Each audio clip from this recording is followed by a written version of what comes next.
Hello all. So ಇವತ್ತು ನಾನು ಬೆಳಗ್ಗೆಯಿಂದನೇ vlog start ಮಾಡಿದ್ದೀನಿ. ಬೆಳಗ್ಗೆ ಅಂದರೆ ತುಂಬ ಬೆಳಗ್ಗೆ ಏನಲ್ಲ, ಆಲ್ರೆಡಿ 11 o'clock ಆಗಿದೆ. ಸೊ ನನ್ನ ಫ್ರೆಂಡ್ಸು ಬೆಂಗಳೂರಿಂದ ಬಂದಿದ್ದರು. ನಾವೆಲ್ಲ ಟ್ರಿಪ್ಗೆ ಹೋಗೋಣ ಅಂತ ಪ್ಲ್ಯಾನ್ ಮಾಡಿದ್ವಿ, ಒನ್ ಡೇ ಟ್ರಿಪ್. ಸೊ ಎಲ್ಲರೂ ಸೇರಿಕೊಂಡು ಇವಾಗ ಹಿಮಗೋಪಾಲ ಸ್ವಾಮಿ ಬೆಟ್ಟಕ್ಕೆ ಮತ್ತು ಬಂಡೀಪುರಕ್ಕೆ ಹೋಗಬೇಕು ಅಂತ ಅಂದ್ಕೊಂಡು ಹೊರಟಿದ್ದೀವಿ. ಅವ್ರು ಬೆಂಗಳೂರಿಂದ ಇಲ್ಲಿಗೆ ಬರೋಷ್ಟೊತ್ತಿಗೆ ಆಲ್ರೆಡಿ 11 o'clock ಆಗೋಗಿತ್ತು. ಸೊ 11 o'clockಗೆ ನಾನು ಮನೆ ಬಿಟ್ಟಿದ್ದಾಯಿತು. ಆ್ಯಂಡ್ ಆನ್ ದ ವೇ ಹೋಗ್ತಾ ಅಲ್ಲಿ ಸ್ವಲ್ಪ ಬ್ರೇಕ್ಫಾಸ್ಟು ಕೂಡ ಅಲ್ಲೇ ಮಾಡ್ಕೊಂಡಿದ್ದಾಯಿತು. ಬಿಕಾಸ್ ಬೇಗ ಬರ್ತಾರೆ ಅಂದ್ಕೊಂಡು ನಾನು ಇನ್ನೂ ಬ್ರೇಕ್ಫಾಸ್ಟ್ ಮಾಡಿರಲಿಲ್ಲ. ಆ್ಯಂಡ್ ಆಲ್ಮೋಸ್ಟ್ ಲೈಕ್ 12:30ಗೆ ನಾವಲ್ಲಿ ರೀಚ್ ಆದ್ವಿ. ಒಂದು 3-4 ಡೇಸಿಂದ ಕಂಟಿನ್ಯೂಸ್ ಆಗಿ ಮಳೆ ಬಂದಿದ್ದರಿಂದ ವೆದರ್ ತುಂಬ ಚೆನ್ನಾಗಿತ್ತು. ನಾನು ಈ ಸಮ್ಮರಲ್ಲಿ ಇಷ್ಟು ಚೆನ್ನಾಗಿ ವೆದರ್ ಇರುತ್ತೆ ಅಂತ ಅಂದ್ಕೊಂಡಿರಲಿಲ್ಲ. ಬಿಕಾಸ್ ಲಾಸ್ಟ್ 2 years ಬ್ಯಾಕ್ ನನ್ನ ಇದೇ ಸಮ್ಮರಲ್ಲೇ ಹಿಮಗೋಪಾಲ ಸ್ವಾಮಿ ಟೆಂಪಲ್ಗೆ ಹೋಗಿದ್ದೆ. ಅವಾಗ ತುಂಬ ಬಿಸಿಲಿತ್ತು. ನಾನು ಈ ಸರಿನೂ ಹಾಗೆ ಆಗುತ್ತೆ ಅಂತ ಅಂದ್ಕೊಂಡಿದ್ದೆ. ಲಕ್ಕೀಲಿ ವೆದರ್ ತುಂಬ ಚೆನ್ನಾಗಿತ್ತು ಅಂದ್ಕೊಂಡಿದ್ದಕ್ಕಿಂತ. ಆ್ಯಂಡ್ ನಾರ್ಮಲ್ ವಿಂಟರ್ ಟೈಮಲ್ಲಿ ಬಂದರೆ ಹಿಮದಿಂದನೇ ಎಲ್ಲ ಕವರ್ ಆಗಿಬಿಟ್ಟಿರುತ್ತೆ, ಕರೆಕ್ಟಾಗಿ ಕಾಣಿಸಲ್ಲ. ಬಟ್ ಈ ವೆದರ್ ಹೇಗಿತ್ತು ಅಂದರೆ ನಮಗೆ ಒಳ್ಳೆ ವ್ಯೂ ಸಿಕ್ತು. ತುಂಬ ಚೆನ್ನಾಗಿತ್ತು ನೋಡೋದಕ್ಕಂತೂ. ಇದು ಕಿಂಚು ಫಸ್ಟ್ ಬಸ್ ರೈಡ್. ಅವನು ಯಾವತ್ತೂ ಬಸ್ಸಲ್ಲಿ ಬಂದಿರಲಿಲ್ಲ, ಇದೇ ಫಸ್ಟ್ ಟೈಮ್. ಆ್ಯಂಡ್ ಅವನು ತುಂಬ ಎಂಜಾಯ್ ಮಾಡ್ದ.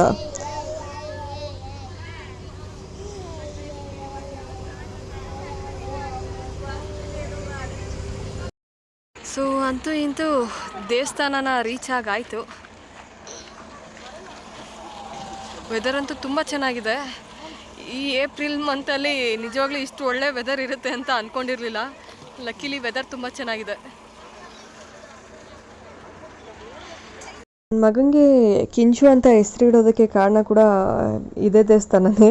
ಬಿಕಾಸ್ ನಾನು 2 years ಬ್ಯಾಕ್ ಬಂದಾಗ ನಾನು ಬೇಡ್ಕೊಂಡಿದ್ದೆ, ವಿಷ್ಣುದೇ ಯಾವುದಾದ್ರೂ ಒಂದು ಹೆಸರನ್ನ ನಾನು ನನ್ನ ಮಗುಗೆ ಇಡ್ತೀನಿ ಅಂತ ಹೇಳಿ. ಸೊ ಕಿಂಚು ಇಲ್ಲಿ ಬೇಡ್ಕೊಂಡು ಹೋಗಿದ್ದ ಪ್ರಕಾರನೇ ನಾನು ನನ್ನ ಮಗನಿಗೆ ಕಿಂಚು ಅಂತ ಹೆಸರಿಟ್ಟಿದ್ದು.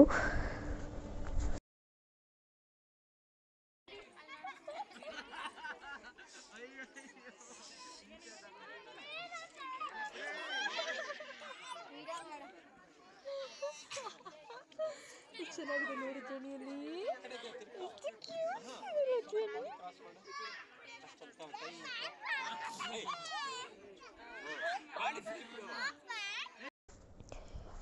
ಇನ್ನು ನನ್ನ ಮಗ ಅಂತೂ ನೇಚರ್ನ ತುಂಬ ಚೆನ್ನಾಗಿ ಎಂಜಾಯ್ ಮಾಡ್ತಾ. ನಾನು ಅಂದ್ಕೊಂಡೇ ಇರಲಿಲ್ಲ, ಅವ್ನು ತುಂಬ ಖುಷಿ ಪಡ್ತಿದ್ದ ನೇಚರ್ನ ನೋಡಿ.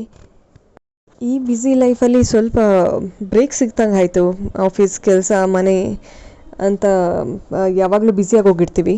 ಸೊ ಹವೆವರ್ ಇದೊಂಥರ ಔಟಿಂಗ್ ಥರನೂ ಆಯಿತು. ಸೊ ಒಂದು ಸ್ವಲ್ಪ ರಿಲ್ಯಾಕ್ಸ್ ಕೂಡ ಆಯಿತು ಈ ನೇಚರಲ್ಲಿ ಸ್ವಲ್ಪ ಟೈಮ್ ಸ್ಪೆಂಡ್ ಮಾಡಿದ್ದು. ನೆಕ್ಸ್ಟ್ ನಾವು ಬಂದಿದ್ದ ಪ್ಲೇಸೇ ಬಂಡೀಪುರ. ಹಿಮಗೋಪಾಲ ಸ್ವಾಮಿ ಟೆಂಪಲಿಂದ ಒಂದು 15-20 minutes ಡ್ರೈವ್ ಆಗುತ್ತೆ ಅಷ್ಟೇ ಇಲ್ಲಿಗೆ. ಸೊ ಅಲ್ಲಿ ಸಫಾರಿಗೆ ಹೋಗೋಣ ಅಂತ ಅಂದ್ಕೊಂಡಿದ್ವಿ. ಸೊ ಅವರೆಲ್ಲ ಇನ್ಸ್ಟ್ರಕ್ಷನ್ ಕೊಡ್ತಾಯಿದ್ರು.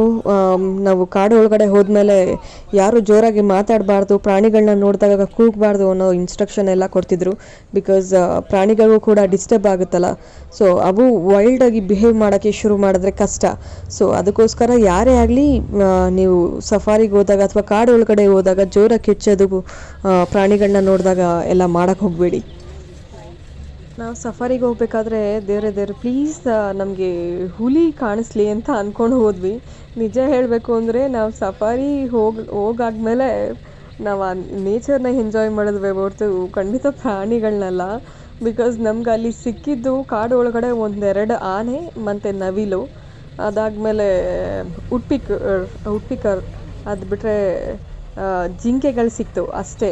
ಅಷ್ಟು ಬಿಟ್ಟರೆ ನಿಜ ಬೇರೆ ಯಾವ ಪ್ರಾಣಿನೂ ನಮ್ಗೆ ಕಾಣಿಸ್ಲೇ ಇಲ್ಲ.